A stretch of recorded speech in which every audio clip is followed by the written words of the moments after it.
Новой волны гриппа в республике не будет. Об этом заявил главный эпидемиолог Коми Роман Галимов. Снижается и количество заболевших. Всего за период первой волны гриппа в Коми переболело почти 60 тысяч жителей. Отмечено 3 летальных исхода. Подробнее Ольга Ануфриева.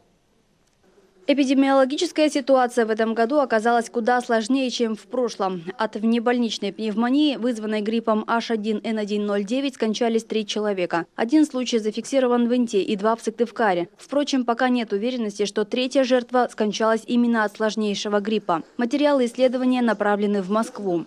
Пока еще результат не получили, но по и клинике, и по эпидемиологическим показателям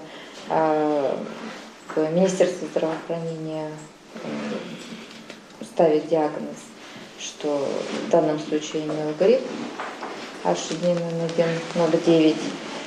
С начала этого года в Коми зафиксировано 705 случаев внебольничной пневмонии, почти на 300 больше, чем за этот же период 2015 года. Из них 500 человек – это люди взрослые. Они не прививались от гриппа или слишком поздно обращались за медпомощью, доведя болезнь до воспаления легких. Мы всегда говорили, что вакцинация – это повод для того, чтобы избежать осложнений.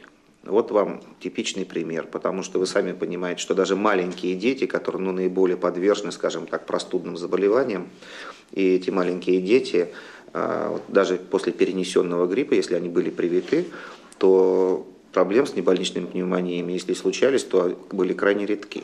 Те, кто в этом году переболел гриппом, запомнят болезнь надолго, говорят медики. H1N109 переносится очень тяжело. Развивается всего за 3 дня, лечится долго. Специалисты рекомендуют обратить внимание не только на противогриппозную вакцину, но и на пневмококковую. Она защищает от бактериальных инфекций, особенно ослабленных детей.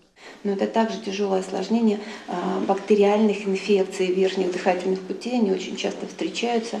И сейчас мы проводим в лаборатории наши исследования. Да, вот этот пневмококк стал очень плохо чувствителен к определенным антибактериальным препаратам, которые постоянно принимают, ходят в аптеку, сами покупают, сами от температуры принимают родители.